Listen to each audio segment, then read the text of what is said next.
Gledate informativno oddajo 7, ki jo vodi Stanislava Radunović.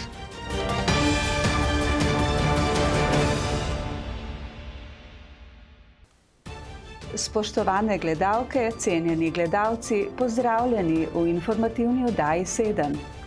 Nocojšnje teme so med drugim tudi slikarska kolonija Izlake Zagorje, oratorij v Kisovcu, tabor Mojca in ideja za izlet v Šmartno in Litijo. Začnimo pa z umetnostjo.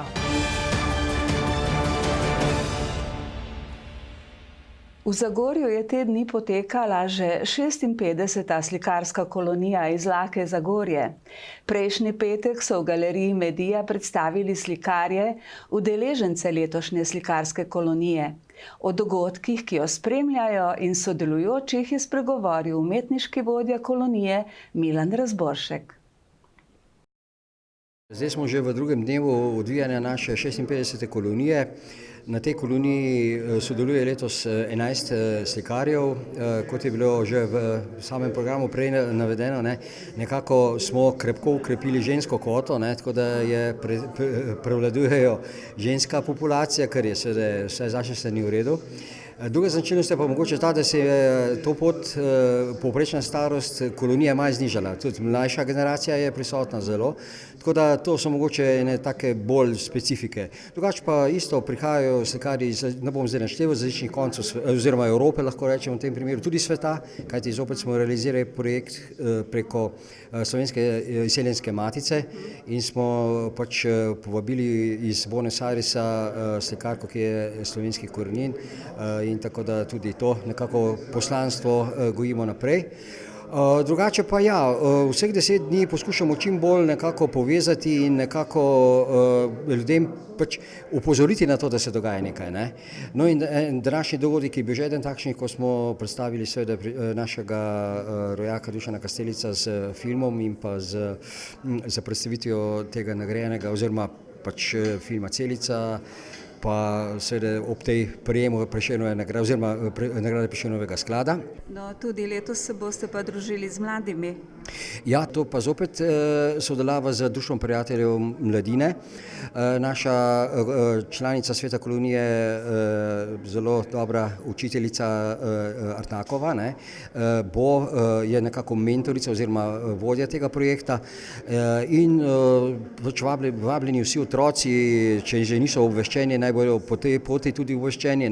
Tudi tle so odprta vrata, bodo tudi drugi mentori skrbeli, tako da bo vse pod nadzorom.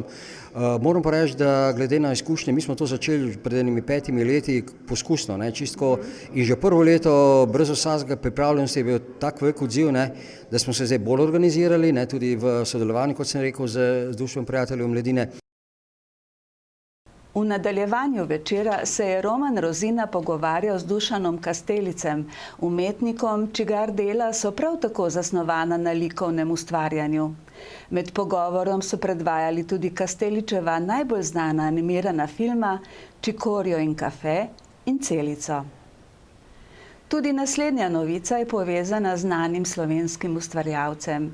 V torek 16. julija je bil namreč v galeriji Medija dan posvečen obletnici rojstva Božidarja Jakca, zagotovo enega najbolj prepoznavnih slovenskih umetnikov 20. stoletja.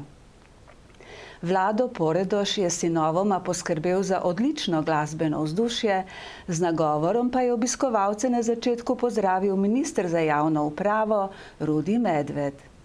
O samih delih in o galeriji Božidar Jakac, ki domuje v Kostanjevici na Krki, je spregovoril direktor galerije Goran Milovanović. Po končani prireditvi je za nas povzel. Slike Božidarja Jakca so redko kdaj na ogled izven muzeja oziroma z njegovih galerij. Ja, predvsem zadnjih let. Prej je seveda tega bilo precej. Razlogov za to je več. Eden prav gotovo ta, da je vsaj tehnika pastela, ki je na papirju zelo občutljivo gradivo in ga ne radi prestavljamo. Če ga prestavljamo, ga je seveda potrebno zavarovati, transport urediti tako, kot se za to spodobi. To je eden od poglavitnih razlogov. Drugače pa seveda je na ogled pri nas v velikem prostoru kronološki pregled njegovih oljnih del, njegovih grafičnih del, njegovih pastelov tudi nekaj in pa v Jakčevem domu v Novem mestu. Kako pa to, da je v bistvu tako malo njegovih razstavljenih del, kjer se predstavljajo samo pasteli? Ja, ravno zato, ker je pastel res občutljiv, ni dobro, da je precej dolgo na svetlobi, zato veljajo posebni muzejski standardi, ki so predpisani, koliko je lahko tako delo osvetljeno, kakšna mora biti temperatura in vlaga. In ker so ti prostori tukaj dobro opremljeni, smo seveda se dogovorili, da letos ob tej njegovi pomembni obletnici spet po dolgih letih predstavimo tukaj samo pastele. In kolikor ste povedali na sami otvoritvi, je to praktično njegova edina razstava ob njegovem rojstvu? Ja, poleg seveda stalnih postavitev, pa mi gostujemo v našem likovnem salonu na Otoku, v naši dislocirani enoti, njegov ciklus, ki ga hrani Gornjesavski muzej na Jesenicah. To je en ciklus železarjev pri delu, železarski ciklus ga je poimenoval že sam Jakac, gre predvsem za risbe, pa nekaj grafičnih del. S strokovnim opisom pa je obiskovalce navdušila kustosinja Tatjana Pregl-Kobe, s katero smo spregovorili nekaj besed. Kaj bi povedali v tej razstavi? V tej razstavi bi najprej povedala to, da sem izjemno vesela, da sem jo lahko postavljala, zaradi tega, ker je slike Božidarja Jakca in sploh njegova dela v zadnjih letih bilo izjemno težko dobiti. Čeprav je Jakac podarjeval svoja dela tako v Novem mestu, v Jakčevem domu, kot Kostanjevici, ki se je iz tega preimenovala v galerijo Božidarja Jakca, tako kot na Jesenice določene stvari, ampak vendar v teh letih je bilo redko kdaj videti ali pa sploh si predstavljati take razstave, kot je ta.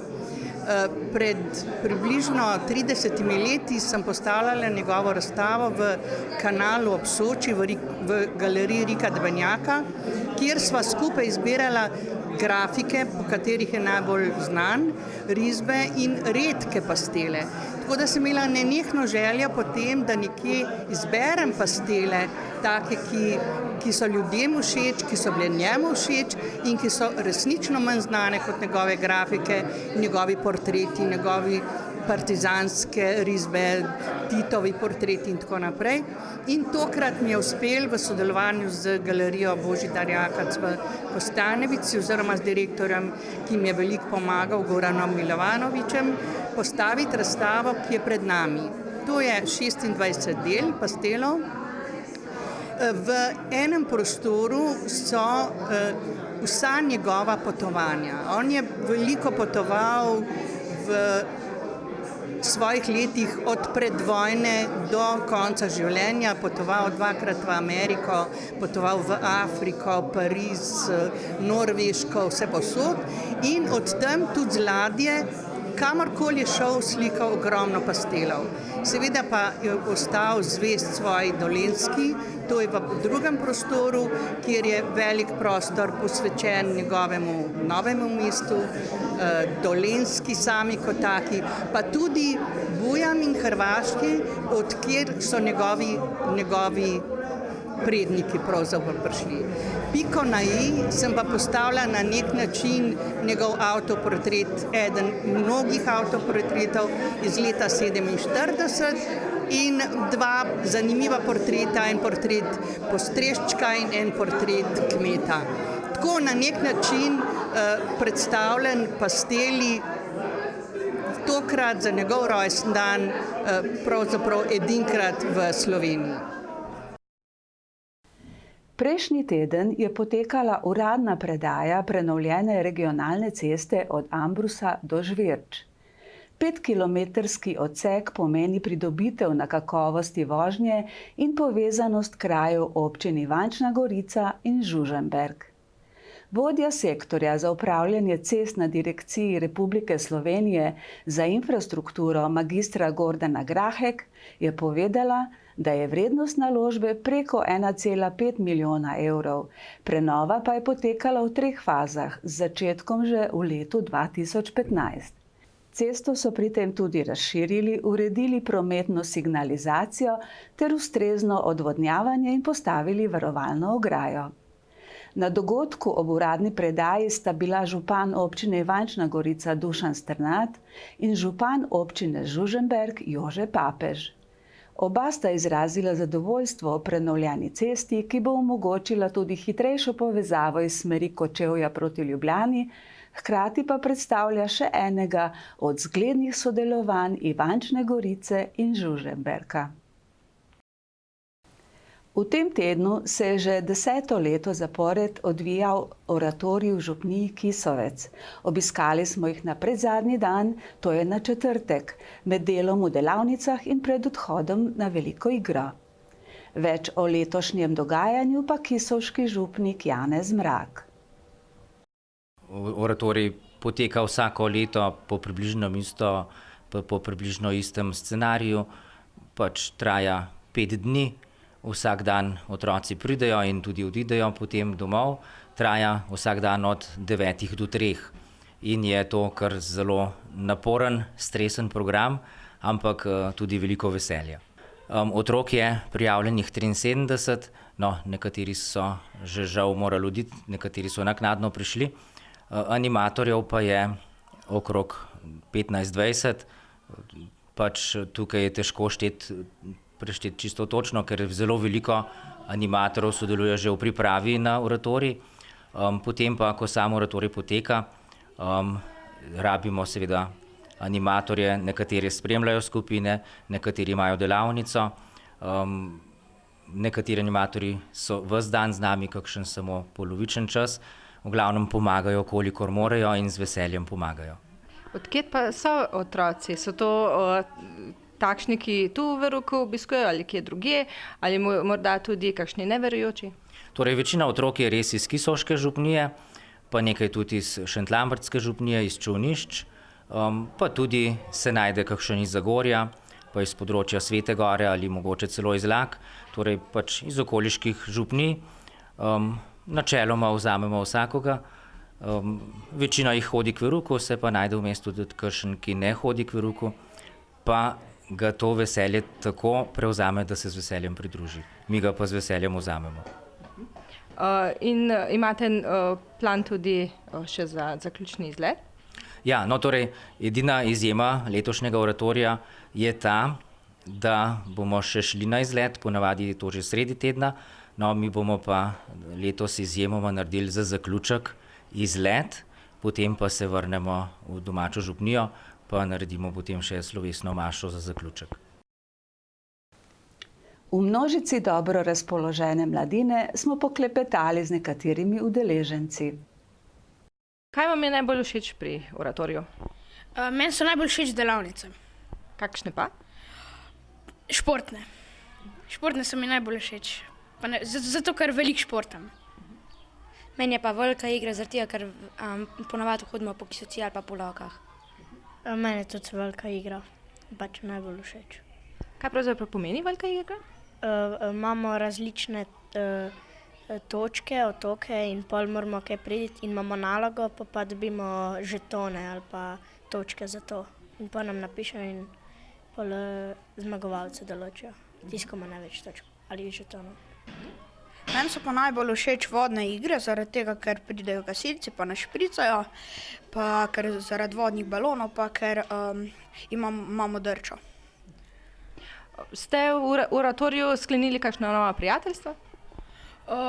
Ja, sem. Z velikimi sem sklenil prijateljstvo. Ja, z enim prijateljem. Ja. Ki je bil zdaj po tem novem prijatelju postal. Ja, jaz sem tudi dosti prijateljev že sklenil tukaj. Jaz sem tudi dobil veliko novih prijateljev, ki jih prej nisem imel, pa jih nisem poznal, zdaj sem pa dobil dosti novih prijateljev. In boste 11. leto oratorija v Kisovcu še prišli? Ja, jaz sem prišel, če ne bom šel seveda prej že na morje. Jaz tudi, če ne bom šel prej na morje. Jaz bom tudi prišel, če ne bom prej šel, če bomo če ne bom šel na morje prej. Jaz bom pa naslednje leto skoraj sigurno prišel, zaradi tega, ker mi je dobro, zaradi tega, ker dobim veliko novih prijateljev, pa še moji sošolci so tudi na oratoriju. Nadaljujemo s poletnimi dejavnostmi. Že prejšnji petek smo pokukali v prostore Mladinskega centra Hrastnik, kjer so otroci, mali in veliki, ustvarjali unikatne majice na umetniški delavnici, ki jo je pripravilo Društvo prijateljev mladine Hrastnik. Vzdušje je bilo še kako živahno, saj so se po kreativnem ustvarjanju počitnikarji lahko preizkusili še v športnem tekmovanju na miznem tenisu. Kaj vse pa se bo v Hrastniku dogajalo med počitnicami in kako poteka ustvarjanje poletnega programa, smo povprašali vodjo delavnic Niko Žnidar. Danes ustvarjamo majice, unikatne, vsak svojo dobi in jo pač poriše, kakor želi. Kakšen pa je vaš program nadalje za kasnejši poletni čas? Ta teden zaključujemo z ustvarjalnimi delavnici, naslednji teden se pa selimo na Dobri Hrastniku, kjer bomo v otroškem parku ustvarjali z otroci festivalske trake, nakite, razne delavnice. Imamo pa vsak torek in petek ustvarjalne in pa športne delavnice v Hrastniku z kolegi. Seveda pa zanimive dogodivščine za naše najmlajše pripravljajo tudi v Trbovljah. Društvo prijateljev mladine Trbovlje je združilo moči z večgeneracijskim centrom Zasavje, saj so pripravili pester program za zabavno in razgibano poletje. Pa ne samo to, vse dogodivščine, na katere lahko vključite svojega otroka, so brezplačne. Naša ekipa se je udeležila dogodka, katerega sta vodila znani slovenski mladinski pisatelj in pesnik Peter Svetina ter glasbenik iz ene najbolj priljubljenih zasavskih skupin Orlekov, Jure Tori. Kaj pripravljate danes za naše najmlajše? Povabili so naju, da bomo imela eno delavnico ali pa en tak literarni večer dopoldne. Bomo brali pravljice in poslušali muziko in potem mogoče se še kaj pogovarjali. In kako pa ste vi preživeli počitnice, ko ste bili otrok? Ja, mi smo v naši vasi, je bilo nas ogromno otrok in imeli smo svojega vodjo, ki smo imeli skozi kakšne igre, tekmovanja, tako da od fuzbala do bazena. Pa vi, vaša najljubša stvar? Jaz sem pa iz Ljubljane, iz enega blokovskega naselja, kjer nas je bilo tudi ogromno otrok, tako da smo se igrali tam na dvorišču, to je bilo strašno zabavno, sicer smo pa z bratom rada hodila k bratrancema v Zavodne nad Šoštanjem, kjer je bil stric učitelj in smo tam preživljali počitnice in se zabavali ali pa smo šli na morje skupaj.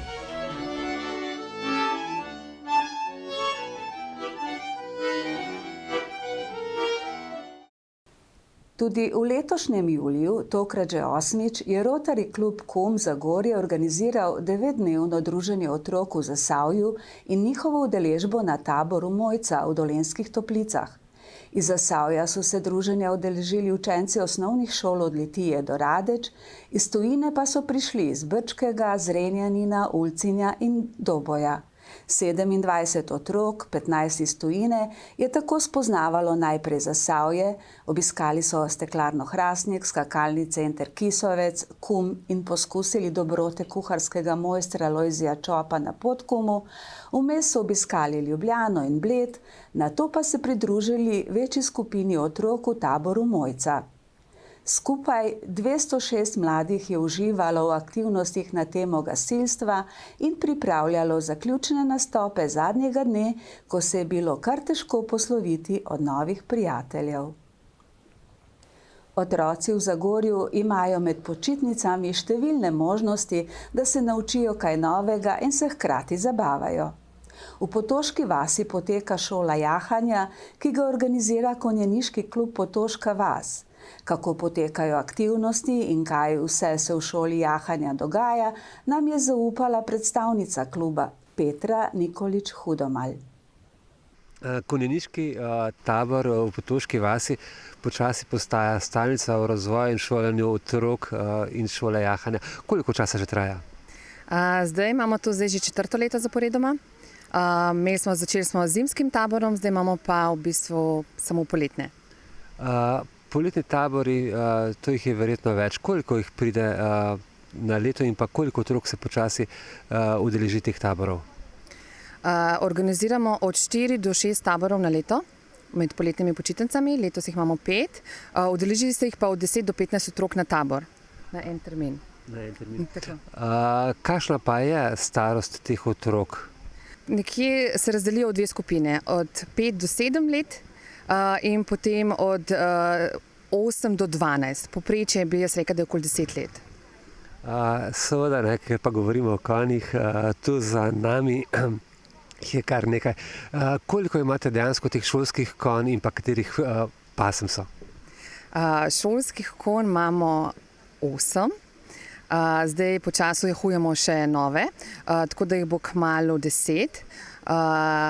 Trenutno dela 6 šolskih konj, ki jih uporabljamo za tabore, so pa različnih pasem. 2 ponija, islandski konj, potem imamo Appaloosa, to je ta ameriška pasma konj, in pa mešance in enega arabca. In pa seveda otroci verjetno skrbijo v celotnem procesu vzdrževanja konj. Dejansko, kako poteka njihov dan? Ja, to je moj cilj, da se otroci naučijo, da ni konj samo jahanje, da ni samo sredstvo za njihov užitek, ampak da je to žival in da je treba skrbeti zanjo. Dobimo se dopoldne, zjutraj, začnemo, da ni vroče, in otroci tekom tedna skrbijo za svojega konja v celoti. Torej, da za njim počistijo, da se naučijo, kaj je, kolikšni so njegovi obroki, kaj vse potrebuje, da rabi žaganje, rabi prijatelja, ne sme biti sam. Potem sledi jahanje, z našimi 2 inštruktorici jahanja sva, jaz in Vesna, kjer se učijo po standardih Konjeniške zveze Slovenije. Popoldne imamo pa ali ustvarjalne delavnice, gozdno pedagogiko, jahalno pedagogiko. Gibljamo se pa tako, da je vse v povezavi s konjeništvom. Pedagogika, kaj točno to pomeni? Otroci pridobivajo tudi kakšne teoretične informacije o konjih in pa o njihovem vzdrževanju? Ja, otroci skozi igro ali različne miselne didaktične igre se naučijo vsega o konjih. Zdaj je treba to prilagoditi starosti otroka.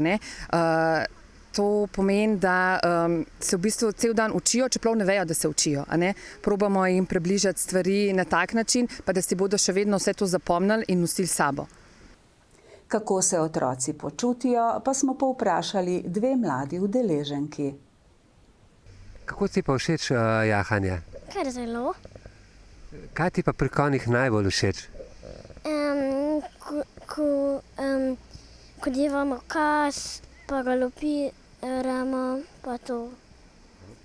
A si letos prvič na tem taboru? Ja. Pa se ga boš še udeležila? Ja. Ti si pa zgleda že kar taka ta prava jahačica. A je to res? Ja. Si letos prvič tukaj v taboru? Ne. Kolikokrat si ga pa že udeležila? 2-krat?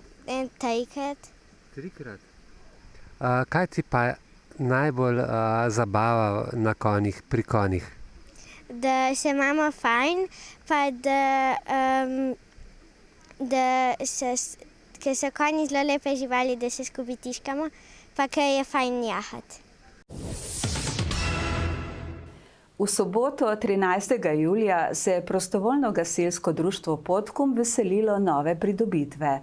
Uradno so namreč prevzeli manjše gasilsko vozilo z vodo. Prireditev se je začela s slavnostnim prihodom praporščakov in gasilcev v svečanih uniformah. Spredaj in zadaj so hodili najmlajši podkumski gasilci. Program je med drugim zajemal slavnostni nagovor predsednika PGD Podkum Janeza Bajde, pozdrav poveljnika Gasilske zveze Zagorje ob Savi Marka Bokala, blagoslov vozila strani podkumskega župnika, kulturni program in uradno predajo vozila. Zvezni poveljnik Bokal je ključe predal poveljniku PGD Podkum Marjanu Zupancu. Ta pa jih je zaupal vozniku Mateju Judežu, ki je takoj demonstriral delovanje zvočnih in svetlobnih signalov.